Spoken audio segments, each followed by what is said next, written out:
Oke, setelah episode sebelumnya kita itu membahas tentang perkenalan Bigma itu apa dan lain sebagainya. Nah, sekarang di episode kedua kita membahas tentang kenakalan remaja. Nah, topik ini benar-benar menurut saya sangat menarik karena membahas tentang kenakalan remaja yang ada di sekitar kita. Nah, tentunya dengan bintang tamu yang spesial, ada Kak Sekar Wulandari. Halo.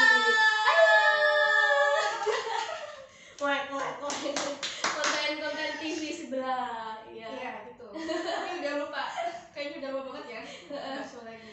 Oke, kali ini kita kenalan dulu ya mungkin sama Kak Sekar. Kak Sekar ini aktif di banyak organisasi. Nih ya. Salah beberapanya. Bingung kan? Salah beberapanya apa aja? Salah beberapanya. Iya. Salah satunya bohong. Katanya banyak. Ya kayak salah beberapanya. BEM STI Putra Bangsa. Terus Pikma STI Putra Bangsa. Nah, ini dulu Kak Sekar ikut Pikma STI Putra Bangsa. Jadi ya ya The Legend of apa ya? Nggak tahu.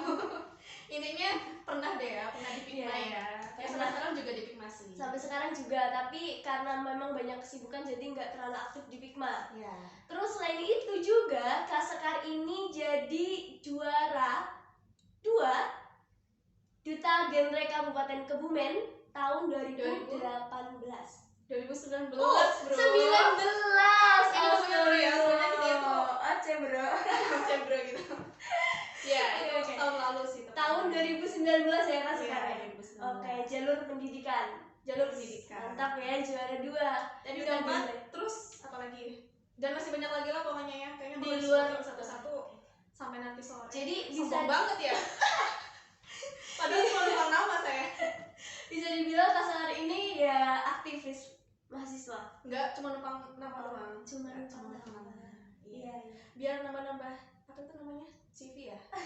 Gitu. Oke. Kita ngapain sih, Kak? Kita ngapain? Oke, pertama-tama gimana kabarnya nih Kak Sekar?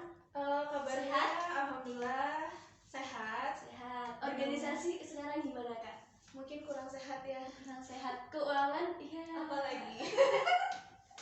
Pokoknya semua lagi mendukung banget sama situasi sekarang ini ya gitu. Gitu deh. Kalau Mbak Dika sendiri gimana nih? Ya sehat luar dalam. Ada apa? Apanya coba? Gak tahu. Oke, kita sudah ya gaji-gajinya ya. Oke, kali ini kita di episode kedua bakalan membahas tentang kenakalan remaja. Iya, kita masih remaja nggak sih? Kita itu kalau ditinggal kayaknya udah di luar remaja deh. Tapi aku merasa masih remaja. Coba tebak umur Acu berapa? Kalau di apa namanya di filter itu kan ada tebak umur ya. Pasti ya kurang lebih 28. Allah, masih imut-imut gini. Enggak, coba teman-teman bisa komen di kolom komentar umur Kak Sekar berapa tahun, umur saya berapa tahun. Pasti lebih tua Kak Sekar. Iya. Oh gitu amat ya. Aku di sini kan satu imitasi banget.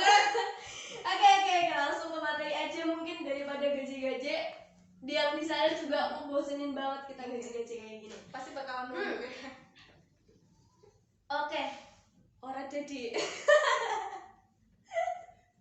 kameramen guys, yes. Oke, kita mulai dari mana nih Kak? Kenakalan remaja.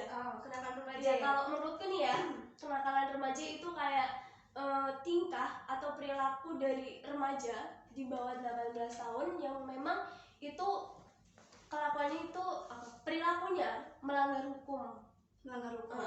Atau mungkin secara sederhananya gini mungkin ya Kak Dika. Kenakalan remaja itu mungkin bisa diistilahkan suatu perilaku yang menyimpang pastinya ya, dan yang menyimpang itu dilakukan di tengah-tengah masyarakat. Jadi masyarakat itu tahu, oh ini anak itu perilakunya sudah menyimpang dan mereka tuh sudah di luar batas dari remaja, harusnya nggak melakukan seperti itu gitu di usia mereka yang masih di bawah. Kalau di masyarakat itu dicap sebagai anak najkal. Terus yang perempuan juga ya sama aja sih anak najkal ya. Cewek cowok ya. Ini itu cewek cowok gitu, nggak cuma cowok aja. Oke, itu ya kalau kenakalan remaja ya bisa diartikan seperti itu lah ya. Tapi kan kalau misal di remaja itu biasanya anak ya, pertama masuk SMP itu sedang nakal-nakalnya, nacikal-nacikalnya. Nah, benar banget. SMP terus ya mau lulus SMP itu tambah Lagi ibarat itu lagi rentan-rentannya di situ. Iya, lagi sensitif-sensitifnya. Secara bahasa Jawa lagi mental-mentalnya. Mental-mentalnya. Saya baru dengar, Mbak. Baru dengar ya. Ya ibarat di umur segitu, kisaran umur 12 sampai 15 itu emang lagi bener-bener wah ini parah-parahnya ya gitu.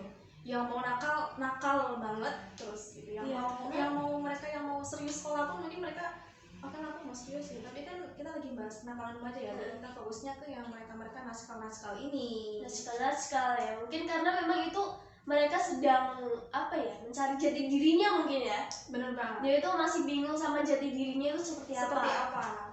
Di balik itu mungkin karena mereka masih tadi itu ya lagi bingung, terus mungkin dengan background yang kurang mendukung pastinya ya, baik dari keluarga, lingkungan gitu. Berarti ada faktor-faktor nih ya yang mempengaruhi teman-teman itu remaja-remaja Indonesia jadi nacikal. Tapi nggak semua remaja ya. Maaf Kak. Dia tuh lagi batuk teman-teman. Yes, ya hampura ya guys. Apa sih? Disambi Kak minumnya Kak. Udah segini. Ketahuan banget tadi kita minumnya. Oke, kita kebanyakan bercanda nih ya. Oke, kembali lagi ke faktor-faktor tadi. Ya, faktor-faktor nih. Ada faktor dari keluarga. Iya itu. Keluarga itu yang utama sih kalau menurut saya Kak. Iya. Paling berpengaruh Ya. Karena di sini tuh ada dua faktor pastinya, internal sama eksternal. Keluarga itu masuk yang internal. Di samping memang dari kepribadian si anak itu, juga keluarga itu juga mempengaruhi. Iya sih. Selain itu juga ada faktor lingkungan pastinya, mungkin dia berdomisili atau dia itu bermukim di suatu tempat yang kurang mendukung gitu ya sama kondisinya. Dia masih umur remaja, dia mungkin bergaul sama mereka yang sudah mungkin di atas umurnya ya, yang bisa seperti itulah saat ini gitu. Banyak sekali kan kasus-kasus yang bikin saya merinding. Maksudnya gini loh, itu hal-hal yang belum pernah saya ketahui sebelumnya di umur segitu kok mereka udah tahu. Iya. Ini bakalan seru banget teman-teman, karena banyak banget hal-hal yang di luar kendali kita sebagai anak-anak dewasa. Kita udah dewasa belum sih? Dewasa itu apa? Oh my god. Ya intinya dewasa itu nggak bisa dilihat dari umur. Nah iya, pokoknya intinya yang lebih kita selaku yang udah di atas umurnya lebih di atas daripada mereka gitu. Ya tercengang gitu ya melihat kabar-kabar yang nggak sehat gitu sekarang ini.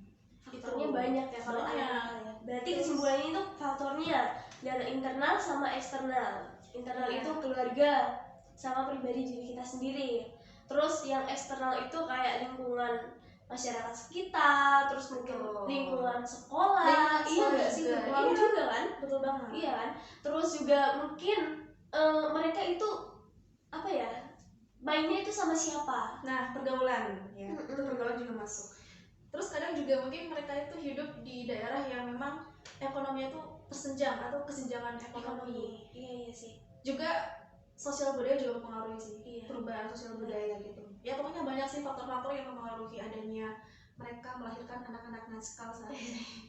Gitu teman-teman. Ya, berarti itu kembali lagi ya ke diri kita. Terus juga kembali lagi ke orang tua masing-masing.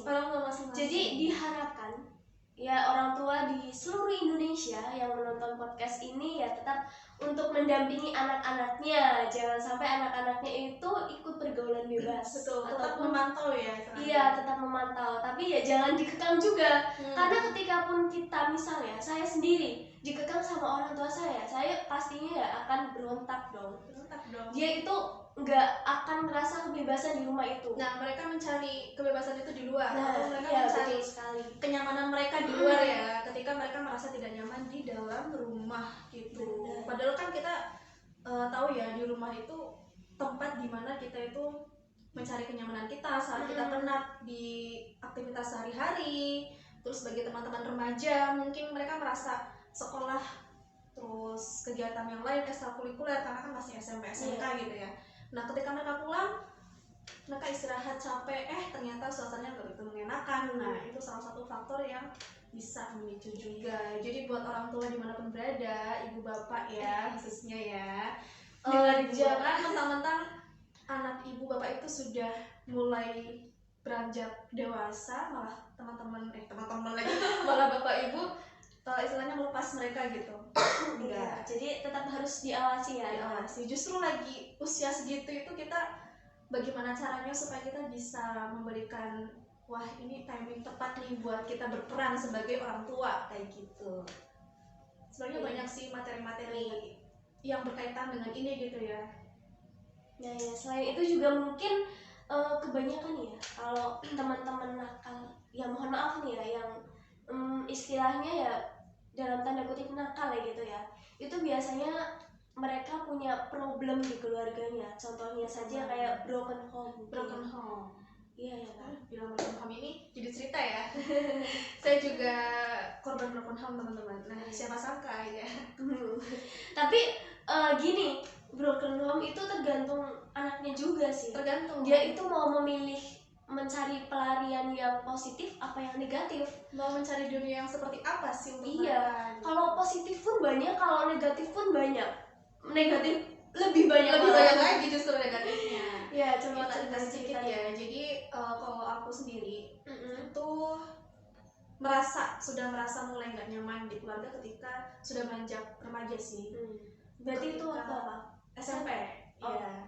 Ketika SMP itu ya kedua orang tua itu mungkin sudah berlain pendapat. Di situ juga saya merasa tidak nyaman kan pastinya ya sebagai anak gitu. Akhirnya di situ saya merasa oh ini berarti mereka sudah lain pendapat dan saya sebagai anak harus seperti apa nih gitu maksudnya. Sempat bingung juga mau seperti apa dan akhirnya saya biarkan mereka dengan mungkin positifnya, biarlah mereka menyelesaikan masalah mereka sendiri. Saya tidak ikut campur.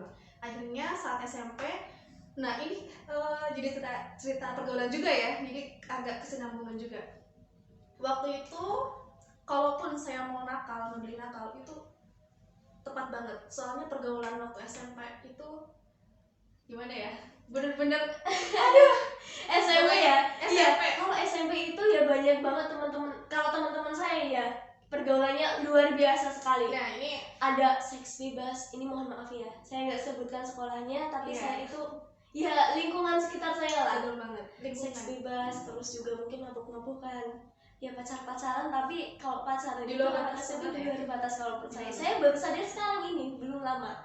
Oh ternyata anak SMP dulu waktu saya nakal-nakal juga ya gitu. Baru sadar sekarang ya. Jadi kalau dulu ceritanya hampir sama. Saya juga saat SMP ya sama sih, nggak mau nyebutin SMP di mana ya. Buat teman-teman yang merasa ya itulah di SMP dengan berbagai pergaulan yang positif, yang negatif lebih banyak pastinya. Di situ mungkin kurang lebih ya kayaknya hampir lebih banyak persen dari angkatan saya itu semua sudah berpacaran. Iya, sama dong. Tapi di sini beda pacarannya. Pacarannya itu mungkin saat itu saya merasa wah ini aku udah besar nih gitu ya, nggak apa-apa sih cerita-cerita tentang mereka share cerita ini saya punya pacar ini, mereka cerita keseharian gitu. Aku tahu maksud kamu. Iya. Pacarnya ngapain aja, terus dia punya pacar berapa, udah diapain aja, itu mereka cerita dengan iya benar gitu. Iya. Nah di situ saya merasa wah ini berarti kita udah besar ya, itu udah gitu ya, jadi udah boleh dong ngelakuin ini itu dan padahal setelah saya mungkin di situ juga plusnya saya ikut kegiatan yang lebih positif. Jadi waktunya itu organisasi lebih banyak bermanfaat daripada mungkin terjerumus dengan hal-hal seperti itu. Jadilah saya pada saat zaman-zaman lagi panas-panasnya broken home dan pergaulan yang memang kurang sehat gitu ya, saya memilih untuk tetap aktif di kegiatan-kegiatan sekolah. Benar tuh. Jadi kegiatan sekolah, organisasi itu bisa jadi pelarian kita. Iya, karena saya mikir lagi nih, oke, saya waktu itu pacaran ya emang ya SMP, cuma pacaran saya beda sih, agak beda sama yang lain. Pacarannya itu ya SMS-an lah gitu ya zaman itu ya. Ayo siapa yang pernah kayak gitu juga? Itu zaman tahun 2012 2015 SMS-an cari gratisan lagi ya. Pokoknya zaman-zamannya kalau pagi-pagi, siang-siang, sore-sore kayak Pagi hampir sayang. semuanya itu ngucapin selamat pagi, selamat siang, selamat sore, selamat Udah makan belum sayang? pengalaman banget ya. Enggak, aku Enggak cuma ya? tahu aja. Tahu aja. Dulu itu waktu SMP belum tahu pacaran. Belum tahu. Belum tahu. Nah, kalau aku pernah pacaran tapi hanya sekedar SMS gitu. Ketemu pun cuma sekedar ya lihat, oh iya, karena kebetulan dia kakak kelas. Cuma Bu. Curhat ya, kakak kelas, dan kebetulan banget ya cuma sekedar gitu sih, SMS gitu. Dan pernah diceritain gitu sama cowok-cowok teman-teman waktu SMP itu, seolah-olah mereka itu menjudge kalau cewek itu semua sama. Sama apa nih maksudnya? Sama dalam tanda kutip itu Diapa-apain? mereka, iya, cara kasar ada gitu, cewek itu semua mau diapa-apain gitu ya. Itu gue. Nggak kontrol nih. Intinya mereka itu menjudge seperti itu. Dan salah satu temanku itu ada yang SMS ke saya. Waktu itu aku dipanggil Bulan sih gitu. Bulan, kan saya sekolah dari dipanggil Bulan. Bul, kamu pacarnya ini ya gitu. Terus saya jawab, iya, kenapa gitu kan. Dan dia tanya, kamu pernah nggak kayak gini? Ini kan hal-hal yang nggak pantas gitu ya. Aku langsung di situ langsung tersinggung dong. Soalnya aku pada saat itu merasa, wah, sorry, nggak semua cewek, nggak semua perempuan itu mau di seperti itu kan. Atau nggak semua pacaran itu harus melakukan hal yang nggak pantas semestinya dilakukan gitu. Emang kita pacaran sih, tapi emang harus seperti itu ya. Emang hal-hal seperti itu wajib dilakukan ketika pacaran kan? Enggak. Nah, pada saat itu saya langsung ngomong kayak gitu juga kan ke si cowoknya gitu. Ya udah, dia langsung jawab, oh oke, berarti maaf, dia minta maaf juga. Ya syukur kalau dia menyadari ya. Saya itu juga teman dekatku sih. Dia juga termasuk teman yang memang sedikit ya itulah agak menyimpang juga. Banyak sih, seperti pada saat ketika SMP itu umur seperti itu, banyak yang sudah melakukan hal-hal seperti itu. Yang cewek mungkin tadi ya pacaran di luar batas. Terus yang cowok itu mereka sudah mencoba minuman alkohol gitu. Terus perbuatan-perbuatan lain yang memang dirasa itu harusnya tidak dilakukan ketika umur remaja.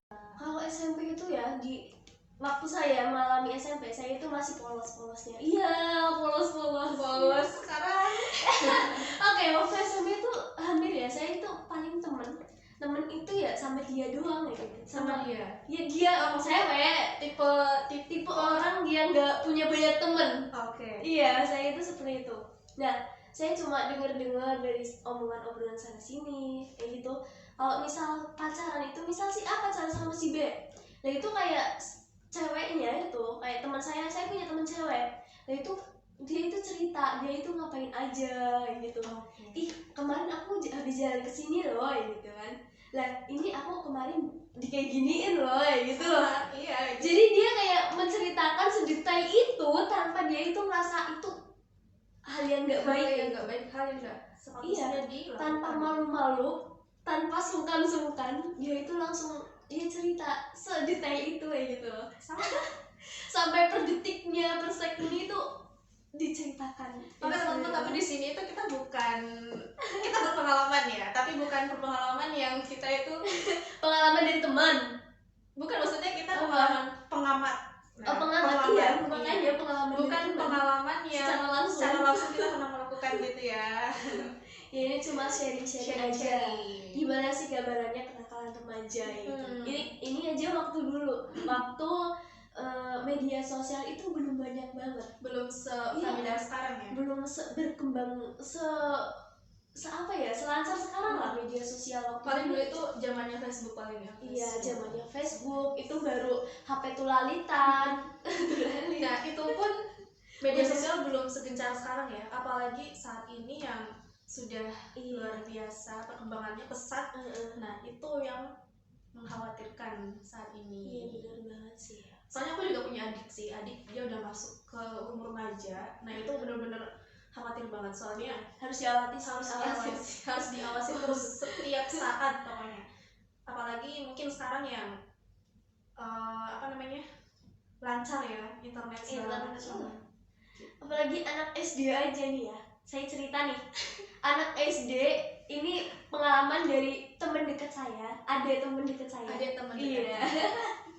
Jadi teman dekat saya itu punya adik, dia itu masih SD Kak sekarang. Masih SD. Berarti kelas, sekitar umur berapa itu? Kelas berapa itu? kelas 4 itu umur berapa? Kelas 4 paling sekitar umur antara 10 ya? Iya, mungkin 10 tahun. 10-9 lah ya. Iya. Itu umur segitu udah dikasih HP. Ya walaupun mungkin HP-nya buluk ya, tapi itu bisa akses internet ya, mau gimana lagi. Udah punya WA, udah punya media sosial gitu kan. Lah, sewaktu-waktu teman saya itu ngecek HP-nya adiknya itu ternyata isinya chattingannya itu sama cewek semua. Dan apa?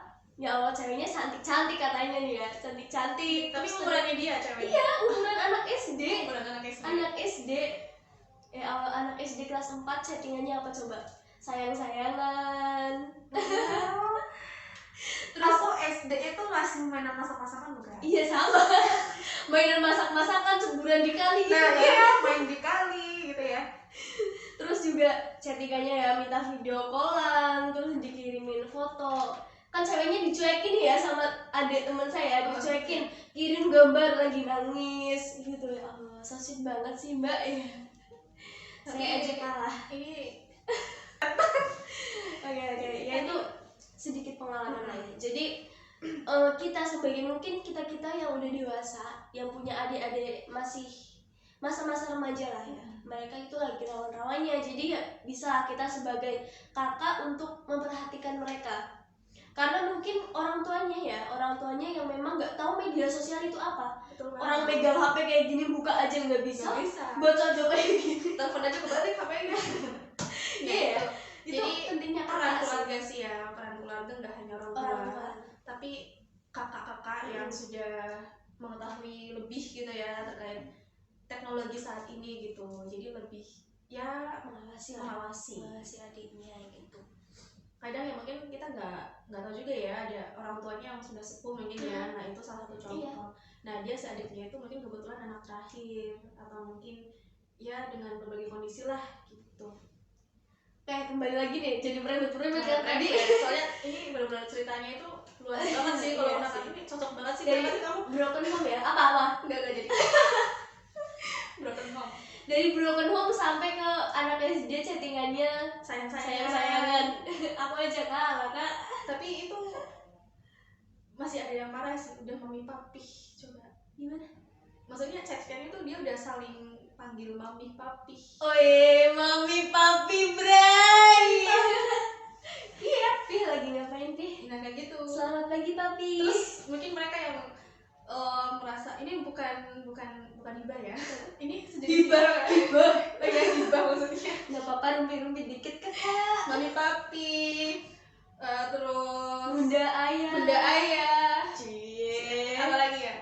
Oh, ada lagi Umi sama Abi lah itu lah yang sejenisnya ya, Umi Abi. Tahu. Pada bude, bukan ya, pada bude ya. Bukan. Receh sekali teman-teman. Ya Allah, pacaran zaman sekarang ya. Ya, anak SD, SMP udah pacaran. Oh, kalau di sini sih kita nggak melarang pacaran ya, Enggak sih, karena yang namanya kok jadi baca genre jadi kayak namanya genre gitu enggak. Makanya kayak yang namanya remaja, apalagi kita di sini anggap aja influencer teman-teman ya. Nggak larang pacaran, cuma harus mengetahui lah porsi-porsi yang seharusnya dilakukan gitu. Ya kita bisa mengalibikan pacaran sebagai hal positif. Misalnya kita punya pacar nih, nah dia mungkin lebih pintar dari kita, nah kita bisa manfaatkan, nggak manfaatkan, itu negatif lagi ya. Enggak dimanfaatkan. Iya, dimanfaatkan untuk kita supaya kita lebih Belajar lagi ya, gitu, dimanfaatkan biar kita itu pinter kayak dia gitu loh. Jadi gini, masa sih dia kan kamu sayang sama aku kan, kenapa sih kok kamu nggak mau nge-share misal gimana caranya biar bisa ngerjain ini itu gitu. Iya tuh para remaja dengerin. Jadi kalau misal dengerin. pacaran itu dimanfaatkan nggak apa-apa, tapi dalam hal yang positif. Jangan dimanfaatkan, kamu kan sayang sama aku, mau dong kamu digini-giniin. Ada kok ada gitu. yang kayak Iya, emang ada ya? ada. Ada ya? ada ya. Nggak tahu sih siapa ya. Ya nggak tahu siapa, tapi ada lah ya di pasti. Ya itulah. Oke, kembali lagi nih Kak. Kan tadi pertama nih kita bahas yang broken home.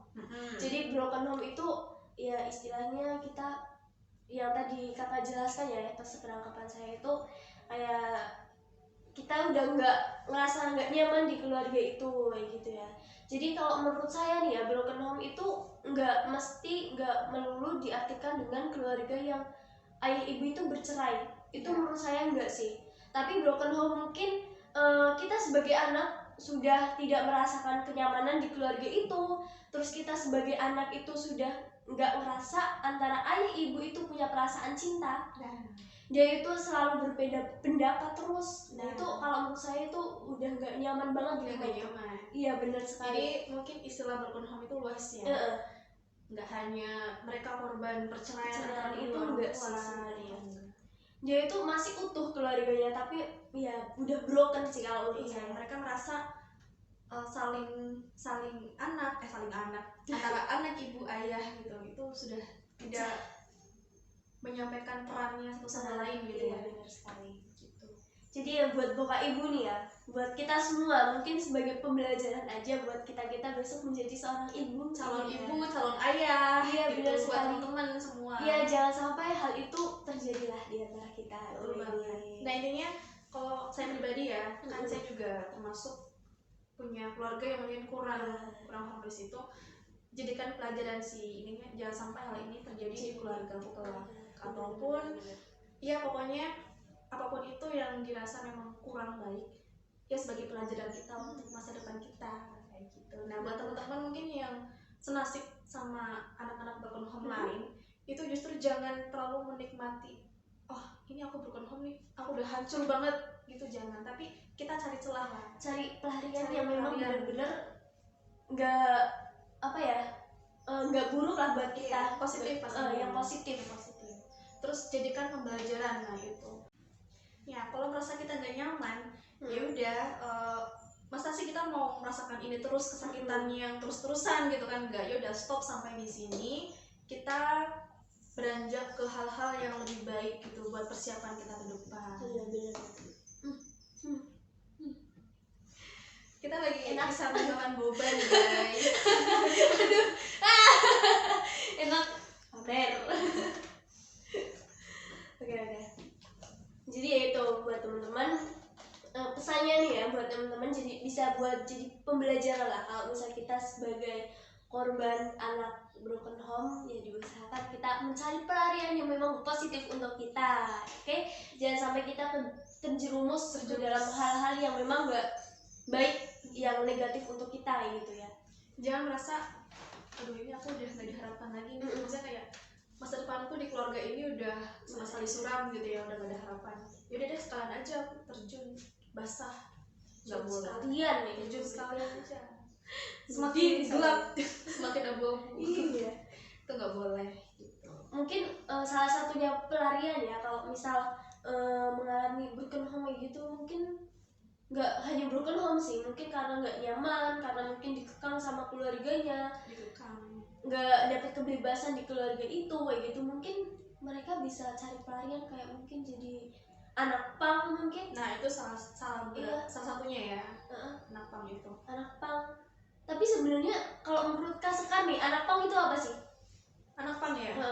Kalau menurut pandanganku itu mereka anak pang. Tapi ini saya ambil satu sisinya dulu ya, nanti sisi yang lainnya biar Mbak Dika yang jelas. Tapi mungkin ini kalau misal ada hal-hal yang nggak enak didengar, jadi misal ada anak pang atau komunitas anak pang yang nonton, jadi jangan tersinggung dulu, kita dengarkan sampai akhir, sampai akhir gitu ya, karena tidak selamanya mereka itu anak pang buruk gitu ya. Kalau menurut aku sendiri sih mereka anak pang itu mereka yang merasa sampai saat ini itu belum atau tidak menemui hal-hal yang mereka harapkan gitu. Jadi mereka kurang nyaman, mereka kurang bebas. Akibat tadi mungkin korban kekangan keluarga gitu ya. Bisa jadi. Terus mereka yang mungkin memang faktor lingkungannya seperti itu, mereka ikut. Iya benar. Karena sering lihat gitu ya. Kebetulan di sini juga banyak ya transit anak pang. Banyak banget. Kalau saya itu pakai motor ya, jalan dari sini ke rumah itu banyak banget anak pang. Iya, terutama di daerah bagian apa namanya tuh selatan Karanganyar. Iya. Oh, nggak tahu Karanganyar ya? Iya, nanti sedikit aja. Iya, banyak banget di jalan ya gitu, di rel, terus apa namanya, nebeng-nebeng gitu ya biasanya. Jadi mereka tuh mungkin merasa itu tadi kurang nyaman, mereka kurang bebas. Yaudah deh, hasil aku cari kebebasan itu di luar dimanapun berada. Have fun sama yang satu frekuensi yang bisa memahami mereka, yang sama sepemikiran sama mereka mungkin ya gitu sih. Itu kita kan sering dengar tuh komunitas punk, nah itu mereka Kalau di situ. Kalau di masyarakat mungkin ya komunitas anak pang itu kayak negatif banget konotasinya. Udah dicap jelek, dicap negatif. Tapi kita nggak tahu ya di balik itu ya. Iya, kita nggak pernah tahu karena mungkin mereka juga nggak pernah expose yang positif juga kan. Oke. Iya. Tapi perlu diketahui nih teman-teman, ternyata anak pang itu nggak selamanya buruk, nggak selamanya seperti apa yang dipikirkan masyarakat halayak gitu ya. Mungkin mereka beralasan untuk menjadi anak pang ya karena tadi mencari jati dirinya. Mungkin alhasil dengan mereka mencari jati diri, mereka bisa semakin dewasa ya pemikirannya ya dalam pencariannya itu. Nah, banyak nih contohnya yang udah seperti itu nih ternyata. Anak pang juga kalau menurut saya itu ada positifnya juga. Apa mandiri? Iya, mereka mandiri. Enggak, kalau memang nih ya, kalau menurut saya anak pang itu memang mereka yang memang tadi yang dijelaskan Kak Sekar itu seperti itu. Tapi kalau dilihat dari sisi negatifnya memang ada. Kayak misal anak pang yang memang mereka itu nggak tahu tujuan mereka di sana itu apa. Mereka gabung di anak pang itu tujuannya apa sih kayak gitu kan? Kalau remaja-remaja sekarang itu mereka pasti nggak tahu tujuan dan dia berada di situ di lingkungan itu dia tujuannya apa itu nggak tahu. Mereka hanya sekedar ikut-ikutan sebagai anak jago. Nah, gengsi, rasa sudah wah aku udah bisa nih gitu ya. Iya. Jadi ini kayaknya banyak peminatnya nih, udah aku ikut. Dia itu cuma ikut-ikutan kebanyakan, tapi kalau menurut saya anak pang itu sebenarnya saya pernah baca itu kayak mereka punya tujuan kayak gitu. Dan itu ada memperjuangkan hak-hak ya, ada lah ya, mereka punya tujuan intinya seperti itu. Kalau saya itu nggak paham tujuannya apa gitu, nggak tahu entah itu tujuan masing-masing atau tujuan dari mungkin yang tahu bisa komen di kolom komentar ya guys. Mungkin yang anak pang boleh merasa di sini nih. Ya kawan-kawan kita ngundang anak pang boleh tuh. Boleh dong. Boleh, yang mau kontak, yang mau ngisi di podcast ini bisa nih anak pang nih. Sering lihat ketemu, lihat lagi duduk di pinggir jalan atau lagi di atas dan iya di atas mobil.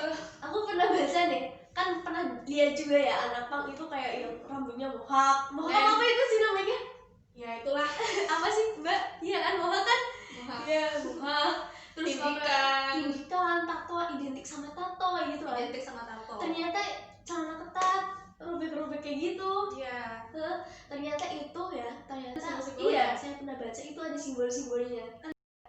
Dia itu kayak memperjuangkan masyarakat yang marginal, dalam arti masyarakat yang apa ya, yang sedikit, intinya kayak misal nih pengemis gitu kan. Oh, masyarakat yang minoritas iya benar-benar minoritas.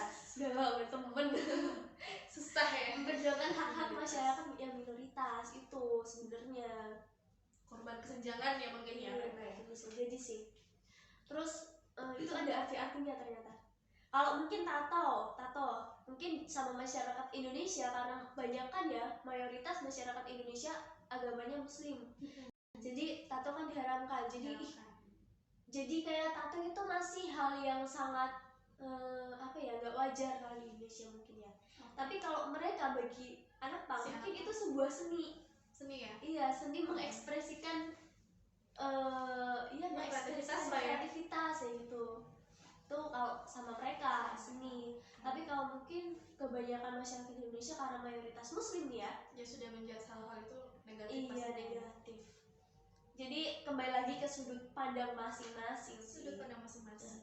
Kita harus melihat gitu ya, memandang satu sisi aja, tapi sisi yang lain juga teman-teman gitu. Ini sebagai bahan latihan kita sih ya untuk pendewasaan gitu. Jadi apapun itu ya alangkah baiknya kita pelajari dulu, kita amati dulu, nggak hanya melihat dari satu sisinya aja atau covernya aja. Jangan sampai kita kayak ngejudge anak pang itu kayak buruk banget ya. Pernah sih, aku pernah dengar cerita katanya di suatu angkutan umum bis gitu ya, ada anak pang. Nah dia itu di situ ya mungkin sebagai apa ya, pusat perhatian ya sama penumpang lain gitu, karena wah ini ada apa nih anak pang kayak apa ya, tamunya tuh horor banget ya. Takut, kalau ada yang takut, ada yang mungkin merasa nggak nyaman pastinya. Iya bener sih, kalau aku ketemu juga. Dan suatu ketika ada penumpang lain, mereka sudah di lanjut usia, katanya sih nenek-nenek gitu ya. Nah nenek-nenek itu dia langsung naik ke atas bis itu dan ada melihat si pang itu gitu ya. Dia awalnya takut. Si pang ini mungkin merasa, oh ada nenek-nenek nih, masa ya sih nenek-nenek berdiri saya duduk gitu ya. Akhirnya dia mempersilahkan si nenek untuk duduk, tapi si nenek ini mungkin awal-mula takut ya, takut. Nah akhirnya si pang ini mungkin berusaha untuk memberikan penjelasan, enggak ini benar-benar silahkan duduk gitu ya. Nah disitu kan kita bisa menyimpulkan sesuatu itu kita nggak harus melihat di covernya aja. Benar sekali. Iya. Kadang kita tahu ya, oh ini anak pang di jalan gitu, lagi jalan, kita nggak tahu ternyata dia tuh punya sisi baik, entah itu di dalam hati yang paling dalam gitu ya. Iya benar sih, jadi jangan sampai kita langsung ngejudge gitu ya. Karena yang saya tahu itu anak pang memang banyak banget yang mereka nggak tahu arah gitu kan, yang nggak bisa memanfaatkan situasi itu. Tapi banyak juga anak pang yang memang mereka bergaul di dalam komunitas yang memang mereka punya tujuan. Iya, mereka itu terarah, misal kayak melakukan kegiatan-kegiatan sosial. Itu banyak anak pang yang melakukan itu. Terus juga kayak mereka juga punya bakat kayak misal buat usaha sablon. Kalau misal itu yang distro itu mereka juga dari anak pang ya. Iya kan, kalau nggak salah ya ada beberapa. Iya, distro gitu kan kebanyakan bajunya produknya anak pang. Iya, mereka juga produktif, jadi jangan sampai kita menyamakan semua anak pang itu buruk. Iya, jadi mereka itu juga sama-sama manusia, mereka punya tujuan hidup. Ya. Mungkin dengan gaya mereka lah ya, gaya masing-masing. Dia pengen, ya udah deh aku punya tujuan sebenarnya, tapi ya udah dengan caraku ini. Kalian nggak perlu usik lah gitu, nggak perlu ikut-ikutan gitu ya. Ya itu tergantung sama kebawaan pribadi kita sih ya mungkin ya. Oke, pang udah. Broken home. Kita bahas nih ya, kenakalan remaja sampai broken home sampai anak pang. Ya, ini udah berapa menit kak? Setengah jam. Oke, setengah jam, mungkin karena durasinya banyak banget ya. Udah mungkin ya. Ini jam berapa? Sebenarnya banyak banget sih ya kenakalan yang bikin kita tercengang ya. Salah satunya yang masih anget nih ya sebenarnya, ini masih anget banget teman-teman. Anget banget. Sampai setelah baca berita ini itu rasanya apa aku belum tahu nih. Nanti dulu dong, belum selesai ngomong. Lama banget ya. Ininya pas dengar berita ini itu kayak bener-bener sempet pesimis gitu ya sama bangsa kita. Generasinya tuh udah bobrok gitu ya istilahnya.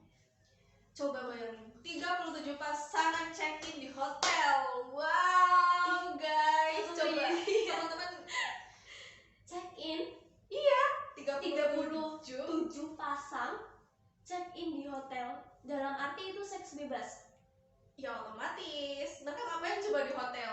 Itu tugas, ngerjain PR. Orang dewasa, anak SMP, SMK. Jadi mereka itu anak SMP. Wow, anak SMP. Aku baru denger loh kak. Serius. Baru denger ya? Iya. Jadi kurang update ya otak asli. Dia itu terlalu banyak nonton apa ini ya? Enggak, aku kebanyakan game. Oh, gamers ya? Enggak, gamers nope. Gitu. Nah itu bikin aku langsung merinding seketika. Iya sih, aku tadi denger juga. Serem banget ya. Itu di mana kak kejadiannya? Kejadiannya di Jambi ya. Di Jambi? Ya. Berarti itu pesta seks? ya di situ pesta Bisa seks. dibilang seperti Ya. itu ya. Dan kebetulan memang saat itu sedang ada penggerebekan. Mungkin masyarakat lapor mungkin. Enggak, karena memang itu program dari polsek setempat gitu ya, untuk membersihkan demi kenyamanan lah gitu, demi kenyamanan untuk membersihkan segala mungkin hal-hal yang kurang nyaman ya di masyarakat sekitar gitu. Akhirnya mereka melakukan penggerebekan itu. Nah akhirnya menemukan si kucil-kucil ini yang sedang pesta hura-hura di dalam kamar. Kucil apa? Kucil-kucil. Iya anak. Ya masa mau anak-anak, astagfirullah. Nah mereka itu menemukan dari hasil Iya, itu motifnya apa? Motifnya mereka itu pesta seks itu apa? Kalau motifnya aku kurang tahu detail ya. Teman-teman mungkin nanti bisa bantu komen ya. Kira-kira nih kalau kita Indonesia lihat di kacamata lain nih ya.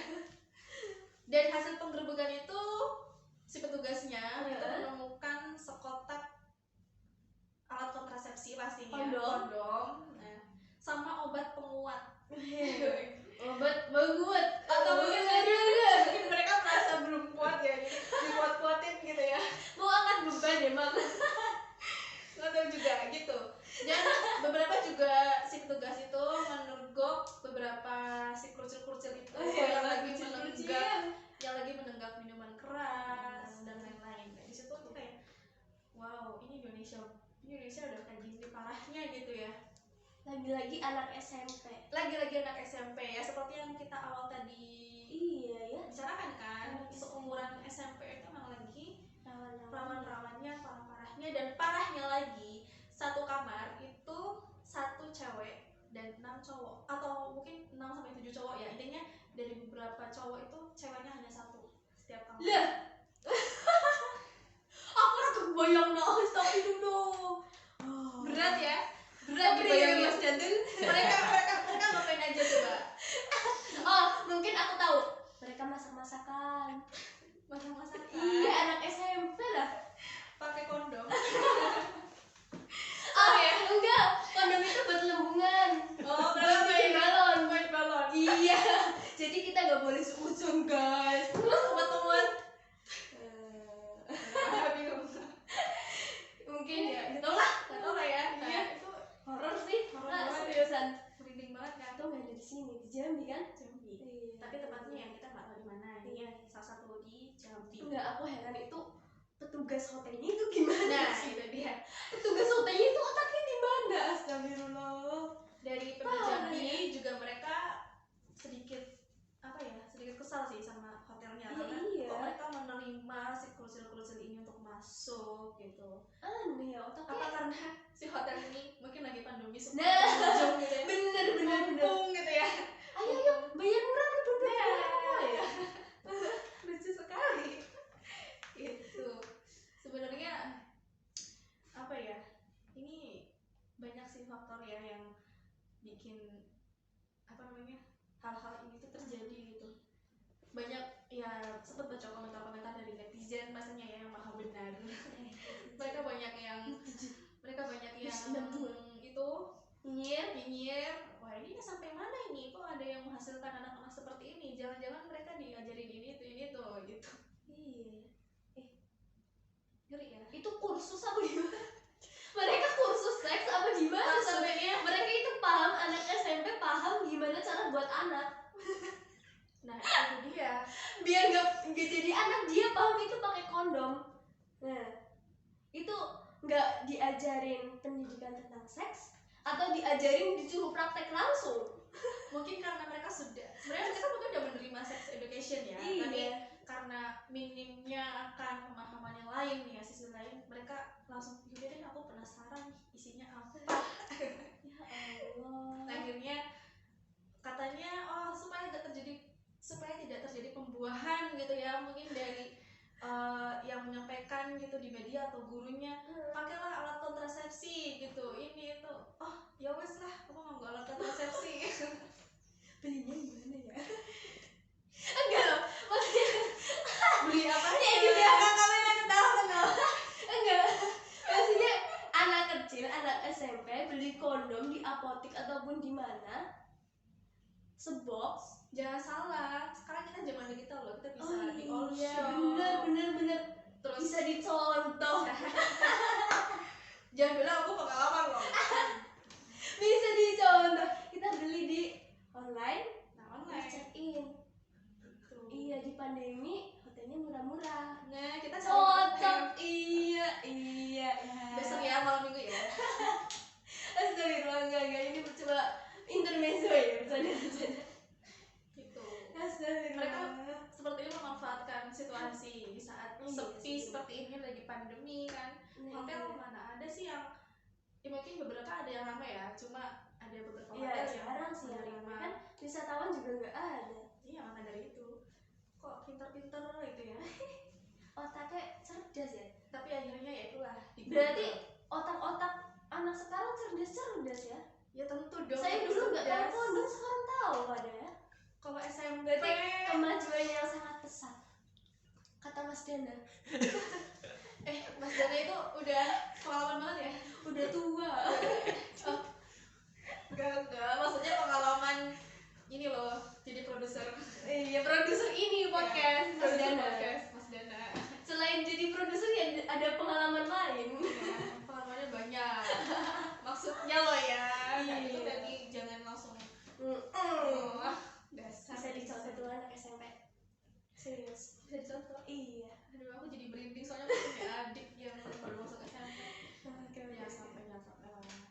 Oke, mungkin itu cukup banyak ya cerita kita kali ini. Banyak banget. Luar biasa. Kali ini waktunya udah mau dur nih, Kak. Nggak kerasa nih ya. Ini boleh lah kalau mau sponsor. Apa-apaan. Nah, kira-kira berarti tadi kan kita udah bahas tentang penyebab ya dari kenakalan remaja itu dengan berbagai cerita tadi. Nah, kira-kira kita diskusiin lagi nih untuk penanganannya. Di balik itu pasti ada harapannya kan untuk lebih supaya paling enggak meminimalisir kalau misalnya Terjadi kenakalan remaja. iya, kalau misalnya sulit untuk menghempaskan semua. Iya, setidaknya minimalisir, mengurangi ya gitu ya. Yang pertama sih pastinya kalau menurut saya peran orang tua, peran keluarga, terus pendidikan di Indonesia itu perlu diperbaiki menurut saya. ya. Karena emang ada ya di kurikulum itu kayak misal pendidikan tentang sex education. Kalau untuk masuk ke kurikulum kayaknya masih belum ada slot ya sampai saat ini ya. Tapi kita tahu sih untuk masuk ke SMP itu sudah ada pelajaran biologi. Nah, Biologi kan mereka cuma dikasih tahu dasarnya aja. enggak. Ih, kalau kayak gini itu enggak boleh loh. Peran dari orang tua juga sih gitu ya. Maksudnya kayak orang tua itu selagi hal-hal yang tidak dibahas di sekolah gitu harusnya mereka. Iya. Yang pertama itu peran orang tua, keluarga, terus juga mungkin pemerintah melakukan edukasi sosialisasi ke sekolah-sekolah, apalagi SMP itu. Sebenarnya ada sih naungan untuk membahas ini ya, karena kan kita kan di Pikma ini kan juga banyak kan luas. Salah satunya adalah dari program BKKBN yaitu generasi berencana lah. Mereka lah yang melakukan sosialisasi untuk berkaitan dengan hal seperti ini gitu. Banyak sih sebenarnya. Jadi pemerintah juga sebenarnya udah berusaha untuk minimalisir, mengurangi terjadinya, menurunkan ini tingkat kenakalan remaja. Tapi memang masih diusahakan. Dan masih dalam proses. Iya, seperti itu. Mungkin ini udah lama banget ya. Udah lama banget ngobrolnya ini. Mungkin udah waktunya kita sampai haus nih yang aku minum ya.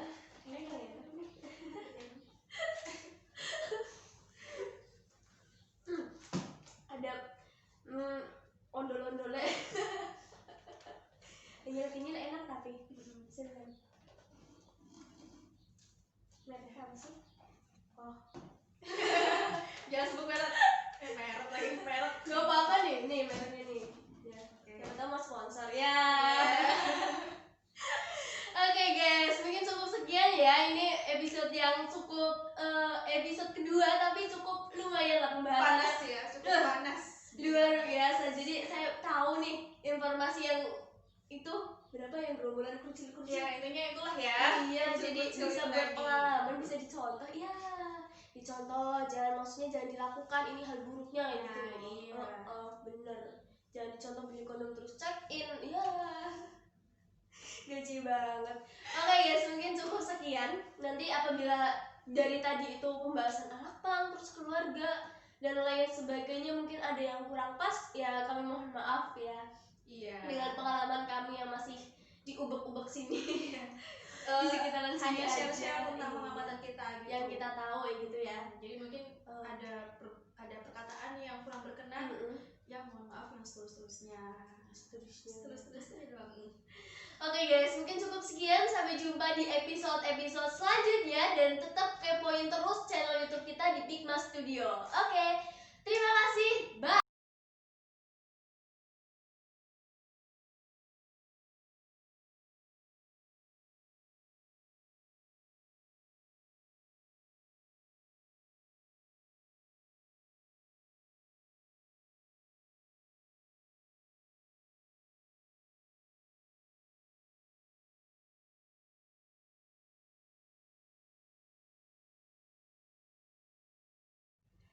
Hayo